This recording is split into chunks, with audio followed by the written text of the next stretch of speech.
Hola, habitantes de las sombras. Soy Dante, y estoy feliz de tenerlos aquí, listos para otra historia que les helará la sangre. Antes de empezar, dejen en los comentarios de qué país me ven y a qué hora ven este relato. Y si aún no lo han hecho, suscríbanse y activen la campanita para no perderse ninguna de las historias que les traigo cada día. Ahora, prepárense, porque lo que viene les hará mirar 2 veces cada sombra en su habitación. Cuando alguien dice que vio a la mujer del pañuelo rojo, no te está contando un cuento. Te está dando una advertencia. Yo no aprendí de la peor manera. Todo comenzó en una madrugada sin luna, cuando los perros del pueblo empezaron a ladrar al mismo tiempo. No eran ladridos comunes. Eran alaridos desesperados, como si estuvieran viendo algo que no debían ver. Ese fue el primer indicio. Pero nadie, absolutamente nadie, pensó que lo que venía después nos iba a marcar para siempre. Yo me llamo Elías. Nací y crecí en un pequeño pueblo del norte de Colombia llamado La Unión de los Olivos. Es un lugar caluroso, rodeado de cañaduzales y caminos de tierra roja. Ahí todos se conocen.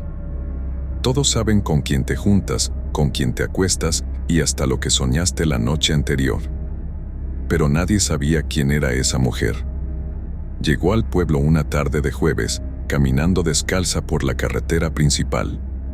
Su ropa era vieja, pero no sucia. Tenía una falda larga color vino, una blusa blanca algo desgastada y un pañuelo rojo atado fuertemente alrededor de la cabeza. Nadie la vio llegar en bus, ni en carro, ni en moto. Simplemente apareció. Y lo peor es que todos, en algún momento, la tocaron.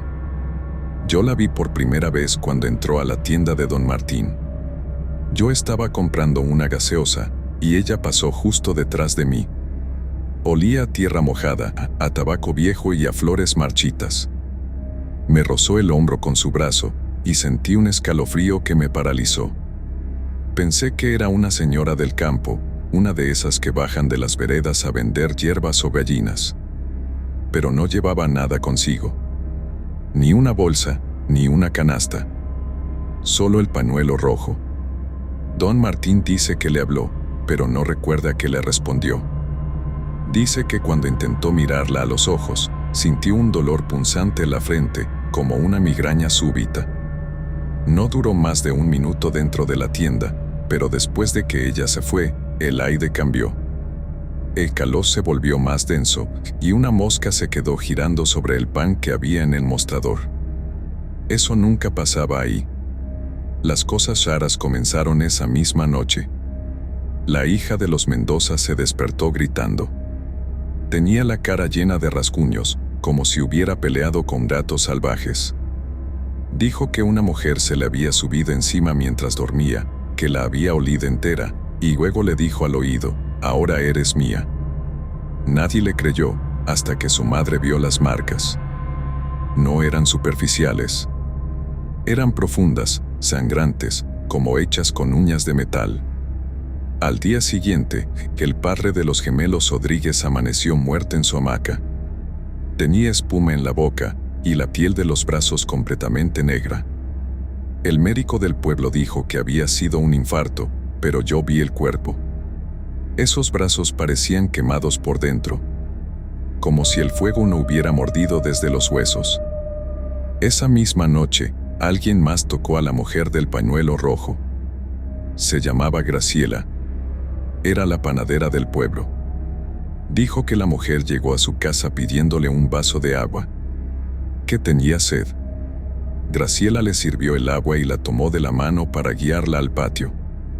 Dijo que su piel era fría como el mármol y que, al tocarla, sintió que el mundo giraba al revés. Esa fue la última noche que Graciela habló.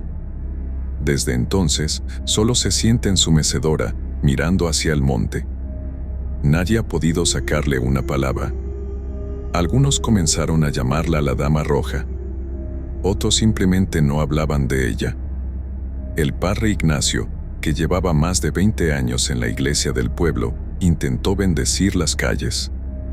Salió con el hisopo y el agua bendita, pero a los pocos metros se desplomó. Le sangraron los ojos. Estuvo 3 días internado en la clínica de Santa Rita, delirando con voces y repitiendo el mismo nombre, Ixamal. Nadie sabía qué significaba. Aún no lo sabemos. Una noche me despertó un sonido en la ventana. Era como si alguien estuviera arrastrando las uñas por el vidrio, lentamente. Cuando me acerqué, no vi nada. Pero el vidrio tenía una marca, como una mano con 6 dedos. Dejé la luz encendida esa noche. Y la siguiente. Y la siguiente. Hasta que el foco simplemente explotó. Comenzamos a organizarnos entre vecinos. Algunos querían encontrarla y sacarla del pueblo. Otros solo querían huir. Pero la mayoría no quería hablar del tema. Era como si la simple mención de su existencia trajera desgracias. El rumor creció de que quien la tocara sufría una maldición. Pero no todos la tocaban directamente. A veces era suficiente compartir algo que ella había tocado. Un vaso, una silla, una manta. Una tarde, mi primo Ernesto llegó con una noticia que me heló la sangre. Dijo que había encontrado una choza en medio del cañaduzal. Que adentro había fotos de varios de nosotros, todas con los ojos tachados con tinta roja. Dijo que vio una muñeca de trapo colgando del techo, vestida exactamente como la mujer del pañuelo. Y que al lado había una caja de madera con un nombre escrito, Elías. Me negué a creerlo, pero fui con él. Caminamos por más de 1 hora bajo un sol que parecía derretir la piel. Cuando llegamos, la choza ya no estaba. Solo había un claro vacío, con el suelo calcinado, como si el fuego la hubiera consumido en segundos. Pero en el centro, intacta, había una pequeña caja. Y tenía mi nombre. Mi corazón latía como tambor de guerra. Ernesto me miró y me dijo que no la tocara. Que quizás era una trampa. Pero algo dentro de mí me empujó a abrirla. Y lo hice. Dentro había una fotografía mía, pero no era vieja. Era de esa misma semana. Estaba yo, en la tienda de Don Martín, justo en el momento en que la mujer pasaba detrás de mí. Yo tenía la misma camisa, el mismo vaso de gaseosa en la mano. ¿Quién había tomado esa foto? Desde entonces no he podido dormir tranquilo. La siento cerca. A veces la veo en los aflejos de los cristales. A veces escucho su respiración en la puerta, como si estuviera esperando que la dejara entrar. Los perros siguen ladrando por las madrugadas y las plantas del jardín se marchitan sin razón. Yo no soy creyente. Nunca lo fui. Pero desde esa tarde en el cañaduzal, todo cambió. Hay cosas que no tienen explicación. Hay presencias que no se van, aunque reces, aunque corras. Y hay maldiciones que se alimentan del miedo. Como esta. Como ella. Porque todos la tocaron. Pero nadie, absolutamente nadie, la conoció de verdad. Pasaron los días y el miedo se hizo parte de la rutina. Nos acostumbramos a escuchar pasos en los techos por la noche, a ver sombras por el rabillo del ojo. Pero lo que ocurrió con la familia Trujillo fue lo que terminó de quebrarnos a todos. Era una familia grande, de esas donde aún viven 3 generaciones bajo el mismo techo. El abuelo era un hombre recio, curtido por los años de trabajo en el campo. Su esposa era una mujer dulce, rezandera, siempre con un rosario en la mano. Tenían 3 hijos y 7 nietos. Todos ellos vivían en una casa grande al borde del pueblo, rodeada de árboles de mango y guayaba. Una tarde, la abuela fue al mercado y regresó diciendo que una mujer de ojos negros como carbón le había ofrecido una rama de ruda y le había dicho, ya es hora. Esa noche, la casa se llenó de insectos. Miles de grillos, cucarachas, escarabajos, incluso arañas grandes como la palma de una mano. Salían de las grietas, del techo, de las paredes. El abuelo intentó matarlos con una escoba, pero era inútil. Dicen que uno de los nietos empezó a hablar en un idioma que nadie entendía. Un niño de 5 años que apenas balbuceaba palabras y ahora recitaba frases guturales con la mirada perdida. El padre Ignacio, ya recuperado, fue a la casa con un grupo de vecinos.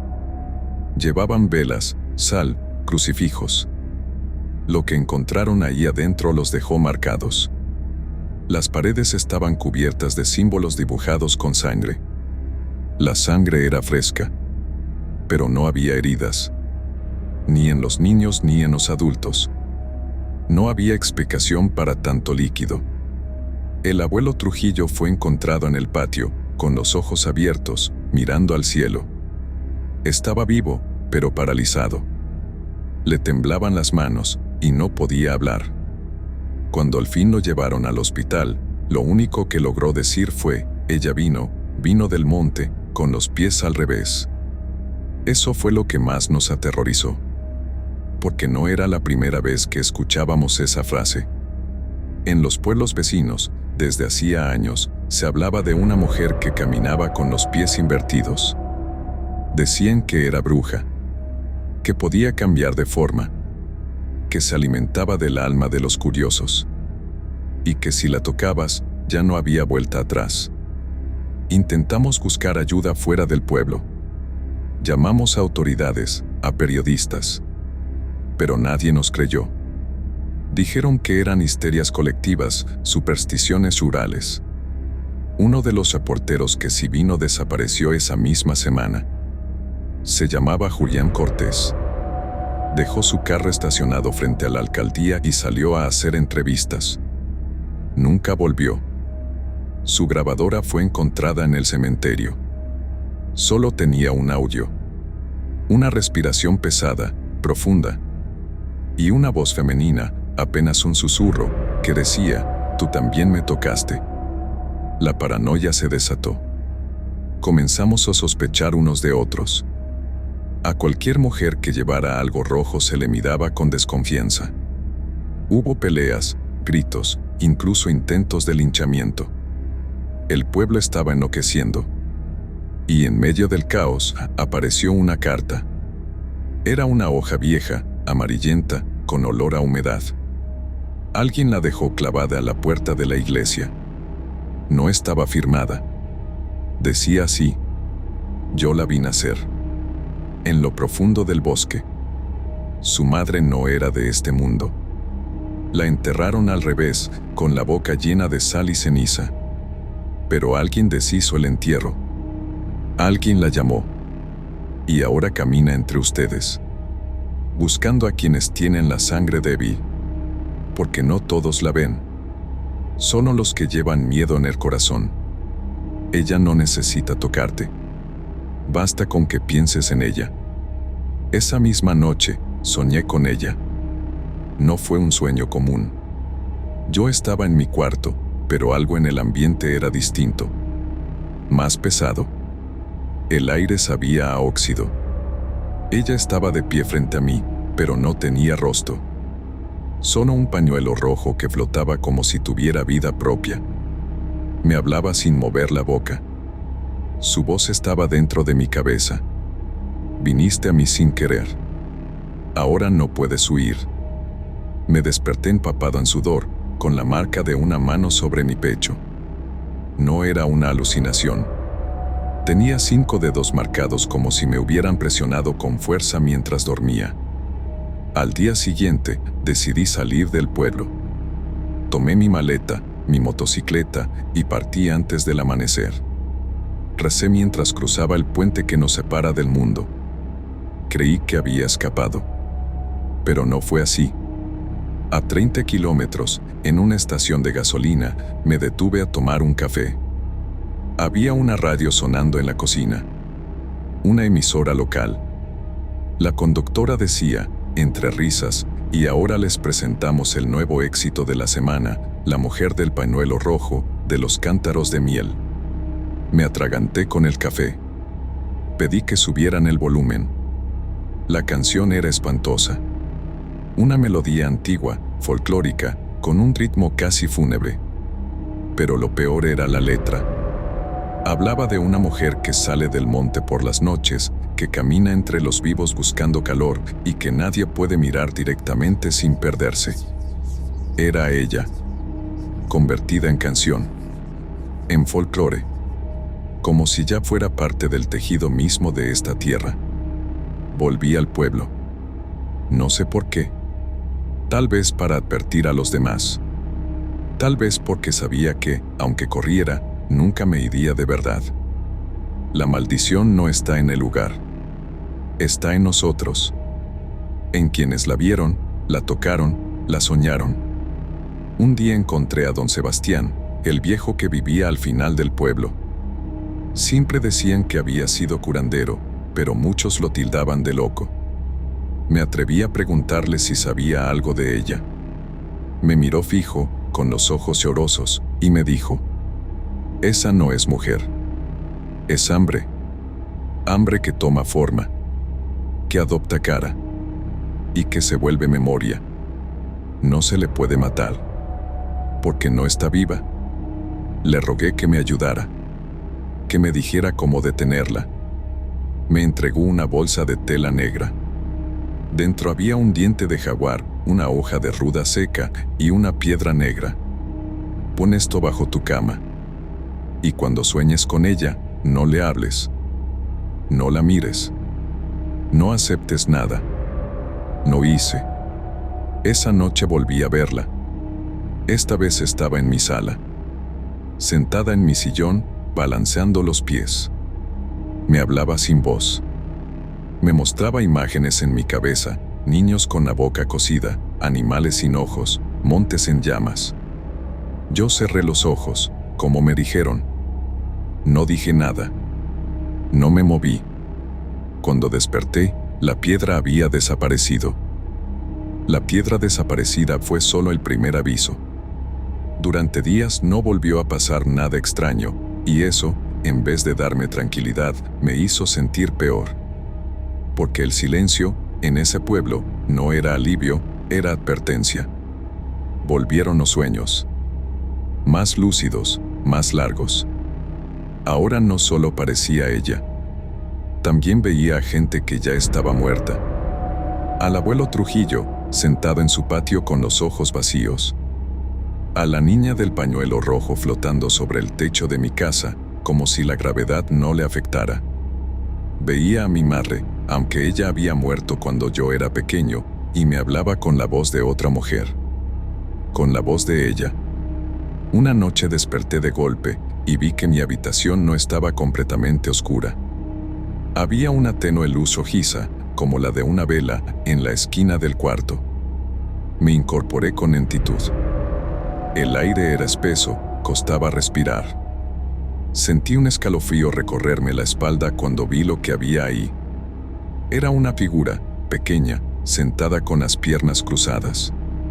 No podía verle la cara, pero su silueta era la de una niña. Sostenía algo entre las manos, mi diente de leche, guardado desde niño por mi abuela en una caja de madera. Y lo llevaba a su boca. Quise gritar, pero no pude. Me sentí atrapado dentro de mi propio cuerpo. Cuando logré moverme, la figura ya no estaba. Solo quedaba el olor. Ese olor a monte húmedo, a tierra abierta, a ceniza. Fui a ver a don Sebastián de nuevo, pero su casa estaba cerrada.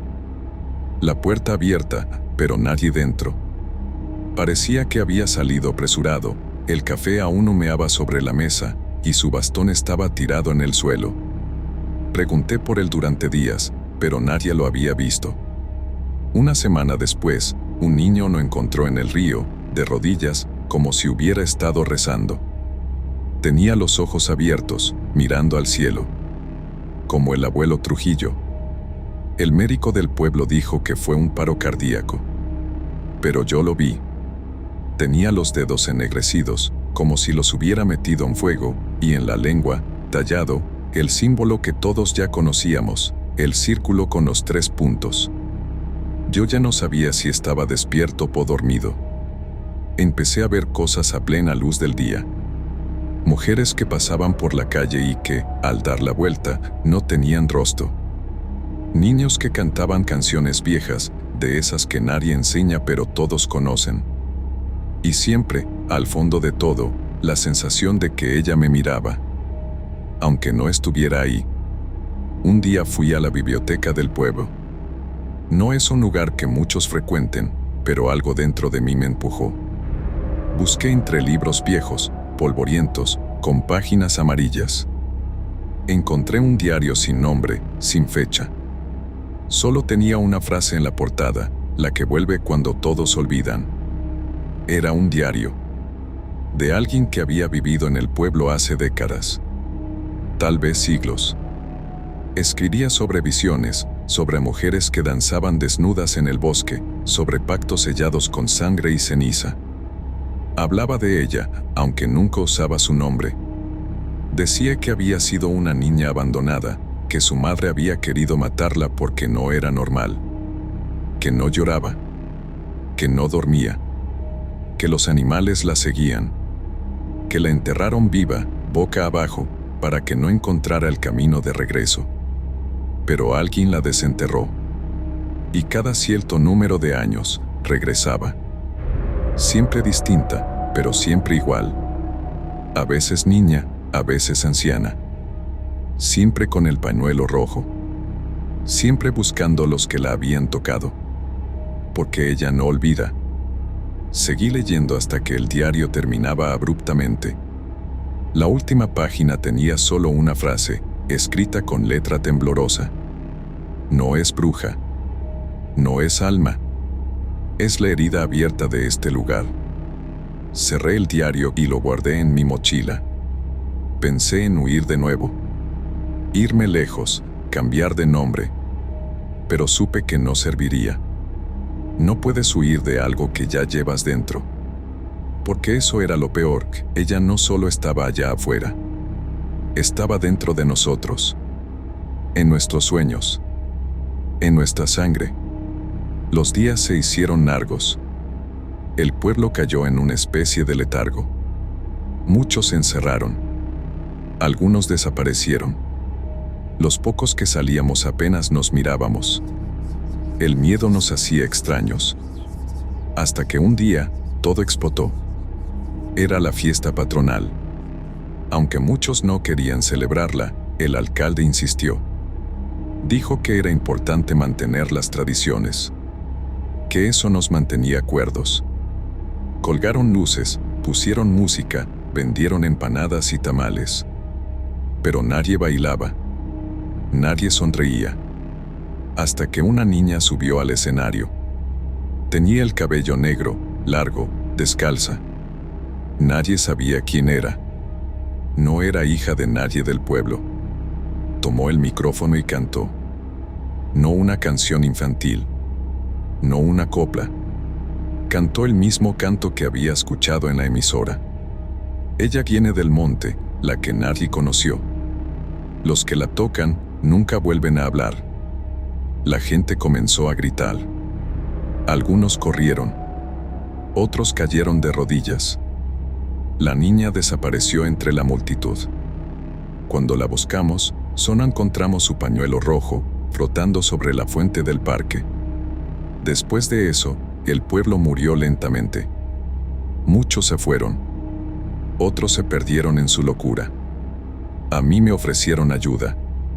Psiquiatras, médicos, incluso sacerdotes. Pero yo sabía la verdad. Ella seguía ahí.